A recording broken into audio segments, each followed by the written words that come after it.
Hi, I'm Rick Reiff, and welcome to Inside OC. OC basks in the glow of the All-Star game, but will the cheering go on? Are the Angels happy here? Will the NBA ever shoot hoops in Anaheim? And the governor flexes his muscles. He plans to pay state workers minimum wage until he gets a budget. Can the Democrats terminate his plan? We'll discuss these issues and more on this special edition of Consider This. Joining me are KOCE Business anchor and Chapman Universit professor Pete Weitzner, entrepreneur and minister Martha Daniel, and Republican pollster Adam Probolsky. Welcome all. Good to be here, Rick. Sometimes it doesn't pay to get your face on the cover of the Orange County Register. Here we are with the Register recently with a story about all the county employees who collect more than $100,000 a year in pensions. They're retired and they're getting over $100,000 a year. It includes the disgraced ex-sheriff Mike Corona and the disgraced ex-treasurer Bob Citron. Adam, should taxpayers be outraged? Well, it's kind of like the Pensioners Clearinghouse sweepstakes. Only you don't have to buy magazines or play to win, and the only one that really loses is the taxpayer. It's a problem. It's a real problem, and the idea of how to fight it is very very much the everything but the kitchen sink. First, the battle is the legislature, then in the courts, and then in the ballot box, and the opposition to these pensions typically hasn't won because it's such a scattered approach. Yeah, Pete, does this kind of, by personalizing it like this, is this going to get people enraged? You know, I mean, it ought to be, and it's much bigger than just the pension thing. In fact, you know, you look at polls, it's been very fashionable these days to look at these polls that say is the country on the right track, and the response is probably the worst it's ever been. Almost 90% think we're not, and this is probably not just the pensions, but the debt. So you throw in Social Security, it's all part of the same thing, you know, promising, giving people stuff we don't have the resources for. This is, so people look at the Tea Party and they look at these polls and go, what is it that's got everyone so upset? This is the great example of it. John Morlock put it best. We never intended for people, if you ask them, to retire at 100% of their pay. Not just our top person. These are middle managers to retire at 55, at 200,000. Maybe if we were Sweden, we had the wherewithal. Even then. And so it should get folks' ire up. What does that mean? You got to give them something to vote on, Martha, maybe. it seems like it's the Democrats that have been the most protective of these pensions. Is that unfair? Why is everybody so upset? It was actually the Republicans who put all of this in place. When they put the whole process in place, they voted for what they wanted here in Orange County. You're talking about here in Orange County. In Orange County. I'm talking about in Orange County. Fair point that it was all Republicans. And they were voting for what they were wanted for.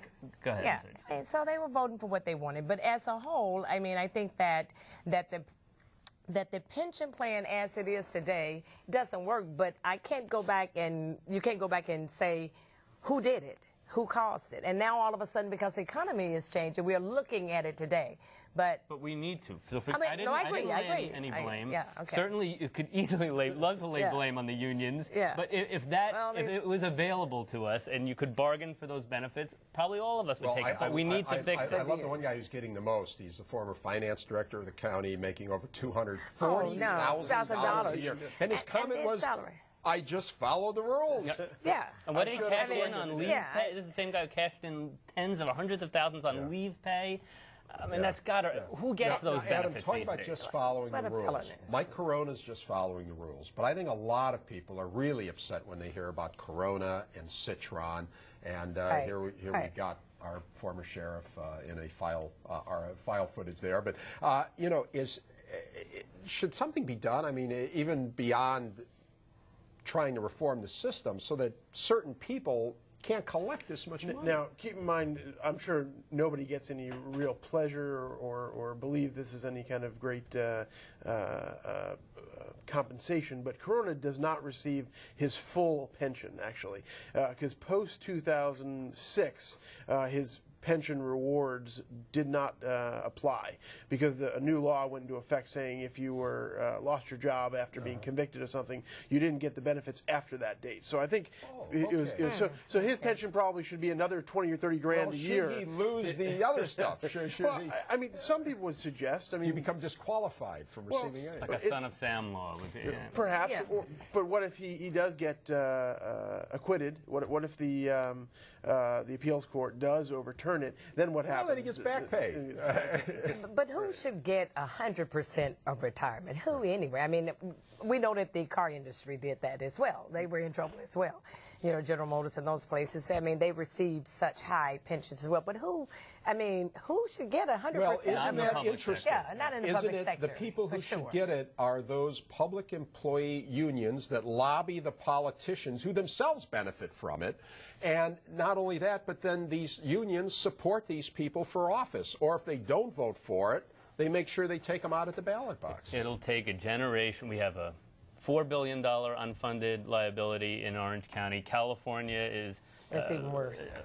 100 billion, 150 Right. nationwide. Like I say, you throw in Medicaid, Medicare, Social Security. So it'll take a generation to unwind. But we have to get back to, first of all, it should be more contributory. And I understand some of the public employee. Well, it may be public time safety. to go to 401ks for just like everybody else has to have to it. live within Public our employees means. should have it too. Okay, no more girly man for Governor Arnold, our Where was this in Republican governor. 2003? Our governor plans to cut the pay of state workers to minimum wage unless and until the state legislature gives him a budget. But State Controller John Chang, who's a Democrat, is coming up with every excuse he can think of not to implement this reduction in pay. Martha, who's going to win this battle? Oh, the people will win that. I mean, it's ridiculous. The Come people. on. I mean, you're an employee of the state, and then there are other ways that you can take. The governor can take a position. You're dealing with people where the economy is bad already. They have to live every day. They go to a job every day, just like you and I, and they should be compensated for that job.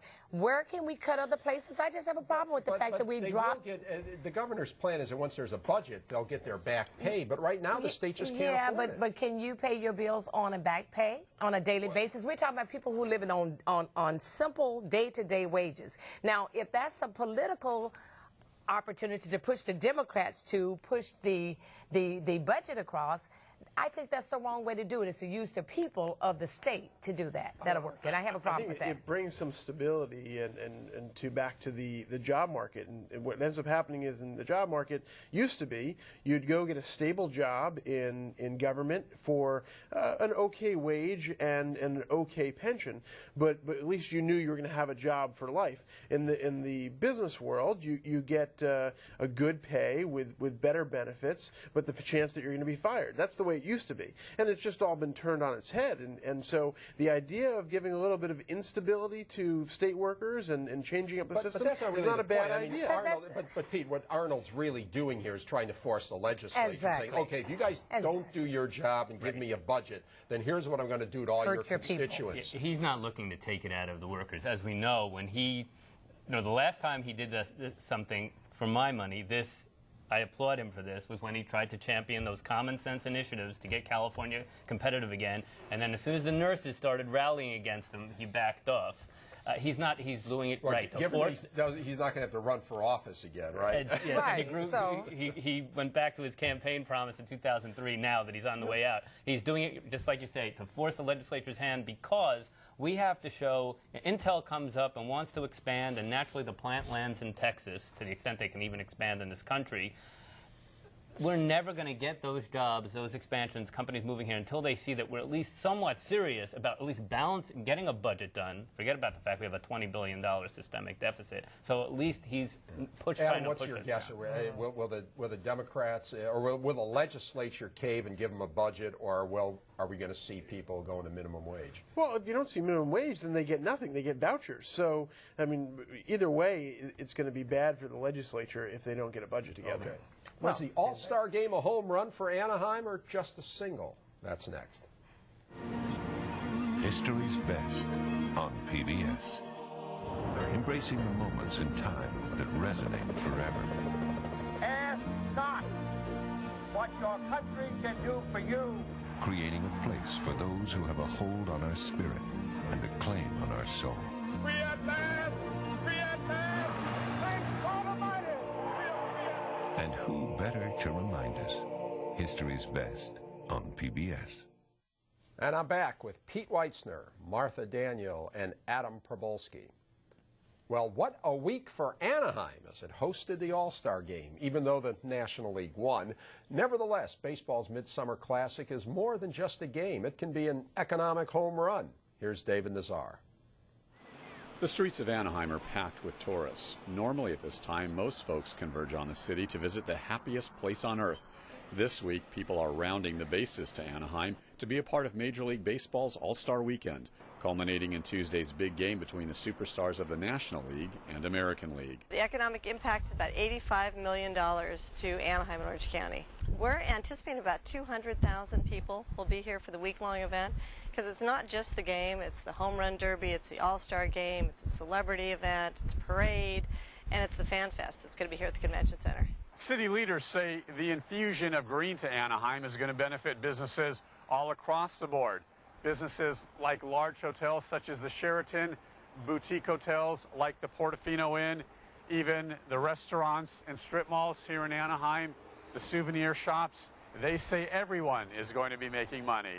Garden Grove hotels, Orange hotels will receive that benefit of the stay. Virtually every hotel within the city of Anaheim will be filled during that week with celebrants of Major League Baseball. So it's a broad-ranging benefit, and one that, yeah, the city will recoup some of those dollars in tax returns, but we just hope it brings excitement and focus to Anaheim and Orange County. Mayor Pringle says the All-Star Game is a grand slam for local business. However, Pringle says the city cannot rest its laurels on just one weekend. We want to promote Orange County and Anaheim through many of these events, and sometimes people don't quite understand that. They say, well, Disneyland should be good enough. Well, it's not. Disneyland has its peaks and valleys in terms of attendance. There's over 20,000 hotel rooms in this city that we want to have full all the time. And we want people to spend their money from Anaheim to Huntington Beach to Newport Beach all the time. And we try to encourage that type of activity through the partnerships we have. Partnerships, for example, between the city and its hotels, like the Hilton Anaheim. The hotel, like so many others in Orange County, has seen too many empty rooms due to the recession. Not the case All-Star Weekend. Being almost a 1,600-room hotel, we have a small army here as a team. We have almost 1,000 full-time team members. So we schedule accordingly like we do with any big convention. But in this one, we're looking for a little extra troops during the week to help us get us through the All-Star Week. This will give us the much-needed boost that we need for tourism for the rest of the summer, we hope. In Anaheim, David Nazar reporting. So, Pete, does this All-Star Game have some coattails that will benefit Anaheim and the city beyond All-Star Week? I hope so. I hope the owner of the Minnesota Vikings or the Rams or the Jacksonville Jaguars were watching or were there, because this is a win-win. There was a time, even as recently as the 90s, some economists would say, when the Angels were looking to leave, for instance, and when we did lose the Rams and Raiders, let them go. It's just a mid-sized manufacturing firm is the output. Plus, they always try to shake you down for taxes, and, well, they can't anymore do that. This is money that comes from, say, the All-Star Game comes from outside. So, as an example, this is the one I think that's had the biggest benefit. To get a football team back, and it wouldn't be in Anaheim. Might be City of Industry, might be downtown LA. They certainly would stay here and come to Disneyland. And if they did get football back here, they would probably get the Super Bowl on a rotating basis. Why wouldn't we want that? I mean, sure, do your environmental impact studies. What gets me, every year you've got the Rose Bowl parade. What a great promotion, not just for Pasadena, but for Southern California. Everybody freezing in the Midwest sees this. Wow, what a marvelous place. But, I mean, the All-Star Game, too, in Anaheim. I mean, the weather's beautiful. I mean, I think there's benefits just from a marketing standpoint. Well, of course. Well, I can tell you for a fact, now that we're talking about this, I know why I couldn't find hotels for my employees that were coming in. It's booked all the way down. I couldn't find a hotel room. Now I'm saying, okay, now I understand. That's a good That's a good problem for Anaheim. So it should go. We should do something that's going to go past this period. Something else I'm wondering, Adam. The city and the ball team, the Angels, really cooperated on this to make this thing a big deal. Might this have maybe been a little rapprochement? Things have not gone very well with the city and the team ever since the battle over the Los Angeles Angels of Anaheim. Do you think this might induce Artie to stay in Anaheim? Well, I think this is a market that's valuable, and as Pete said, it's not like you're going to get someone to build a ballpark for you somewhere else for free. I mean, there's a Chicago. The City of Industry might do it, don't you think? Well, it's a shady place he's, there. But he's going to have to fund it on his own. But I mean, there's a Chicago University economist who said something like, if you want to inject money into an economy, a local economy, it's better to drop it out of a helicopter than it is to build a ballpark. And in this case, we've got the ballpark, and that deal has already been struck. It was years ago that the city basically gave the ballpark to the team.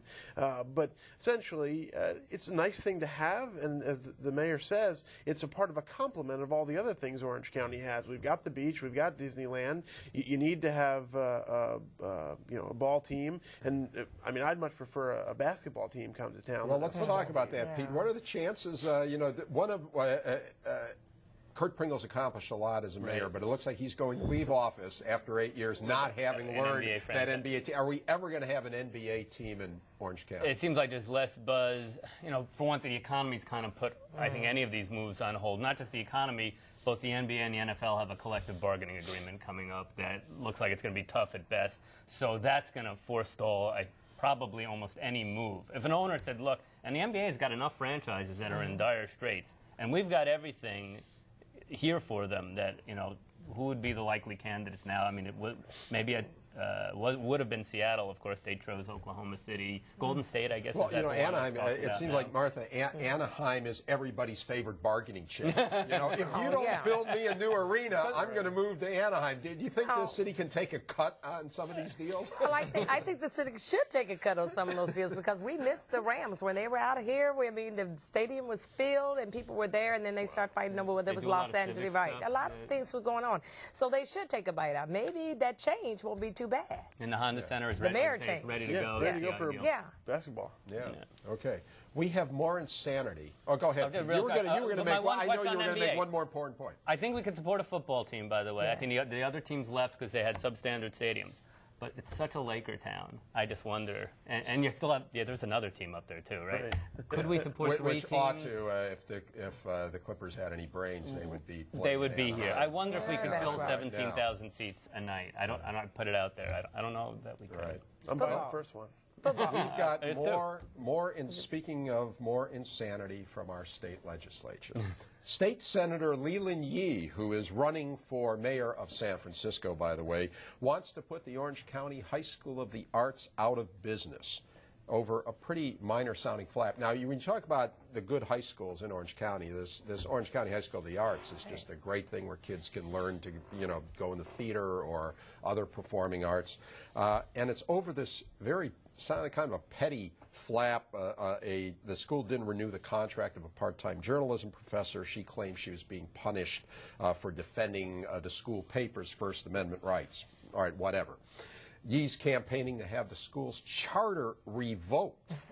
Martha, is he crazy, or is there a method to his madness? He's absolutely nuts. But part of that is because he's running for a political office, and part of that gets all of the how does that information. benefit him doing that? Because I think the teachers union and all of that is there, and he's in San Francisco, and that would help him get the recognition, because a charter school is something that they really don't want. Orange County High School of the Arts is a charter school, and generally the teachers unions do not like charter schools. So here, one little controversy, and he wants to close it down. Yeah, this Senator Yee is by no means a beacon of the white knight of the First Amendment. This is the same guy who was fighting in 2005 to ban video game sales to kids. So, I mean, First Amendment, leadership, this guy doesn't know about. And I think it's interesting, if this guy is supportive of teachers in general, and he wants to shut down a school, you end up firing 100 of them. So I don't think that he's got a positive spin on this in any way. He's clearly a grandstander. There's also the same guy who took up the case against Sarah Palin speaking at Cal State Stanislaus. Regardless of what you think of Sarah Palin, again, it's like OSHA is we all know, a very fine school.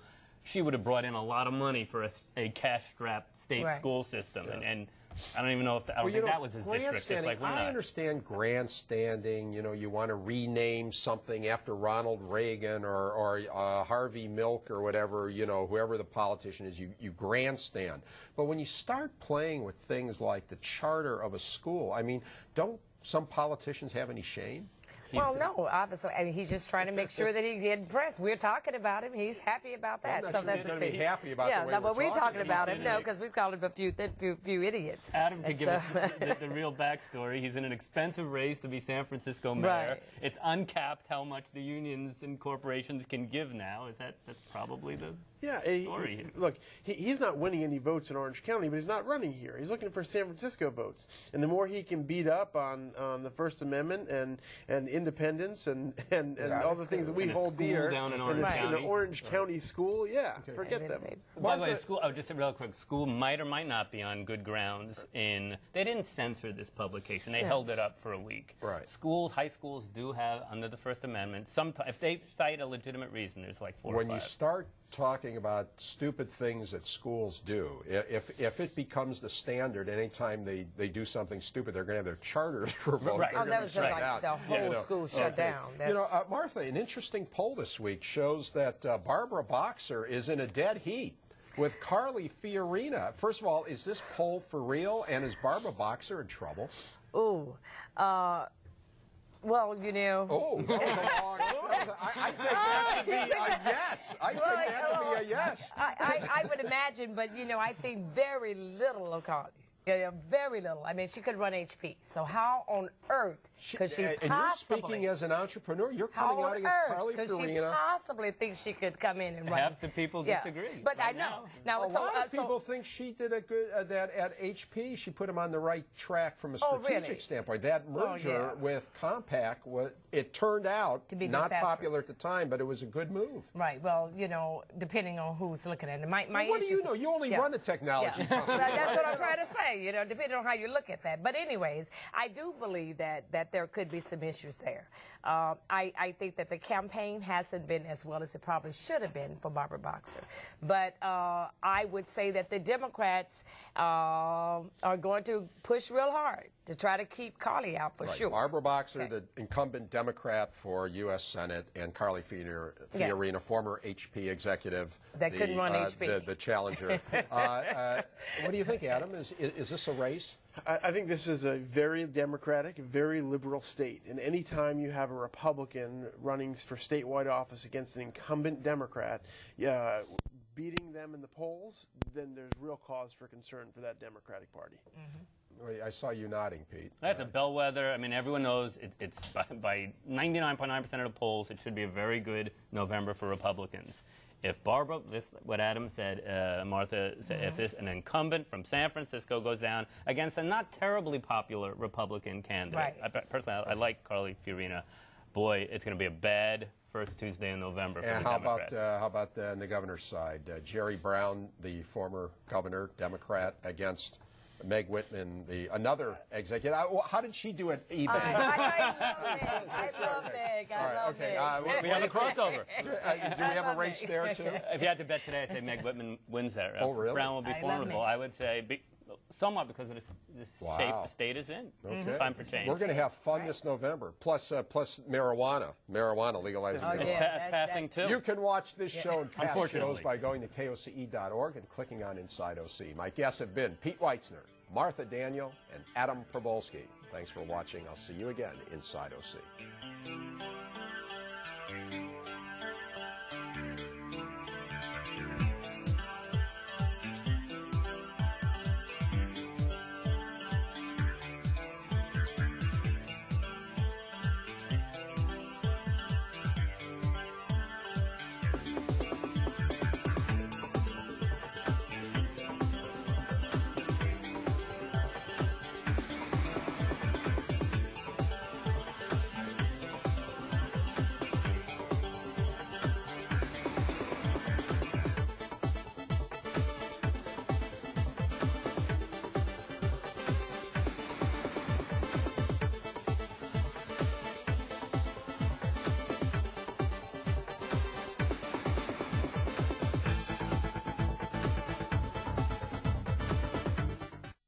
Inside OC is brought to you by the following. 5 Point Communities is a proud sponsor of KOCE. 5 Point Communities is an independent real estate development company with assets under management across California. More information available at www.fivepointcommunities.com. Stem cells are showing great promise for the treatment of disease and injury. At UC Irvine, innovations in stem cell research are rapidly moving potential therapies from the lab to the patient. Snell & Wilmer LLP, a full-service business law firm serving clients from offices in Orange County, Los Angeles, and throughout the West. On the web at www.swlaw.com. Snell & Wilmer, character comes through. The City of Anaheim, founded in 1857, Anaheim is Orange County's original city and California's 10th largest city. Information on living, working, or visiting Anaheim is available at www.anaheim.net. As a professional driver, focus is the key. The same is true if you're a teenager learning to drive. Turn off your cell phone. Keep the talking to a minimum. Oh, and don't drive as fast as me. Your car doesn't have a parachute. The Auto Club, we're always with you.